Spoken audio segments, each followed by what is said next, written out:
Hi everyone, Christina here with the Romantic Revolution.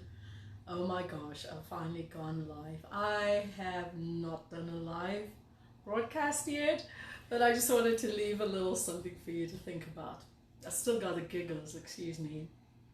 I remembered something and I was discussing this with my friend earlier and I thought, you know what? I remember this for a reason. Somebody needs to hear this.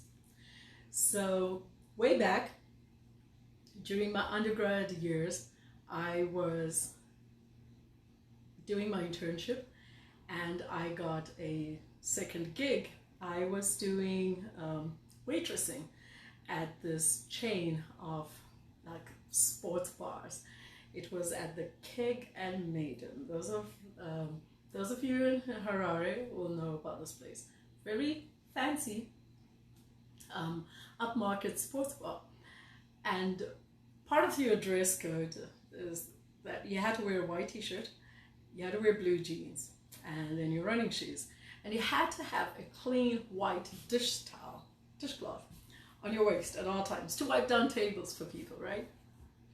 And the best shifts, of course, were Friday nights and Saturday nights. And every Sunday, as expected, I would be in church, of course, praising and worshiping my Lord, thanking him probably for some really decent tips from the tables that I'd waited on. Well, I had done this gig for quite a few weeks when I had gone home on a Saturday night and I thought to myself, I put my dishcloth on the side and then I thought to myself, it looks clean, it doesn't look bad. And for some reason I sniffed it. I'm one of those people. I'll tell myself a million times, thou shalt not smell all the candles or all the soaps when I'm shopping, and I will. And there'll be the one that will clearly exorcise me and just, ugh. But anyway, I never learn, right? So I'll put my nose to stuff because I trust my nose. So I pick up this dishcloth and I smell it and I thought, oh! The only description I can give you is that it smelled a combination of every cigarette and cigar smoke known on Earth and Mars, if there's smoker there, and every alcohol. Though the thing was dry, it had the most repugnant, offensive collection of smells altogether. And I wanted this out of the room, out of the house, out of the city, just off this planet. And then I thought, well, it's been dangling on my jeans the whole time. I wonder how my jeans smell.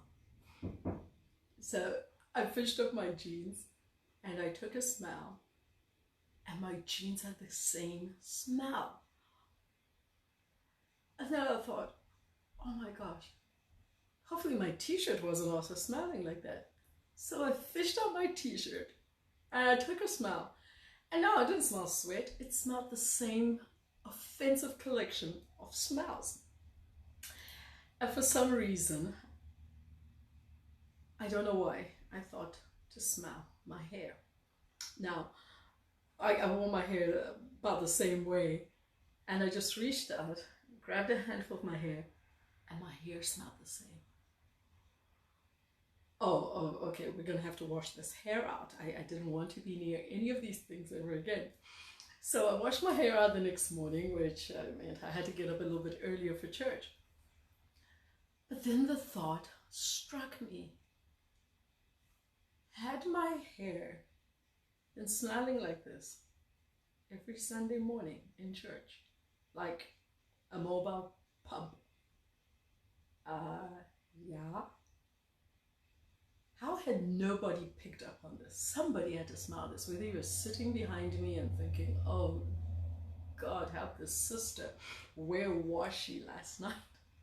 Or even when you hugged me. But I will tell you, nobody, not one person with a pulse, even a mild pulse, ever asked me about it. I know y'all smelled it. No one asked me.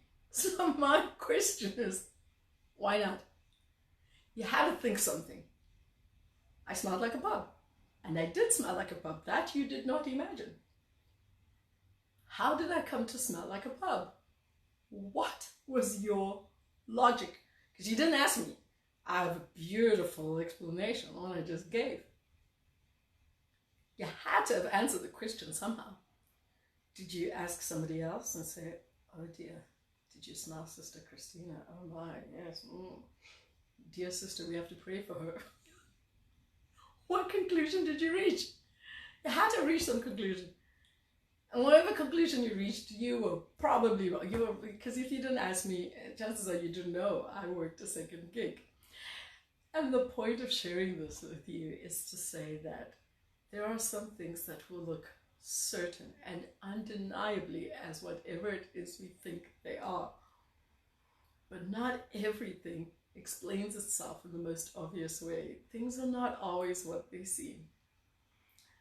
So have the grace, the maturity, and the decency and presence of mind to approach a person and ask them for clarity. Saying, well, it's none of my business, but carrying your own misconception and possibly even sharing it with others can destroy a person, can destroy their reputation, can destroy their own standing in your eyes, and you can lose respect for them. And this could be a person that could be very instrumental in your life if you don't lose your respect for them. So that's all I wanted to share tonight. Just say things are not always what they seem.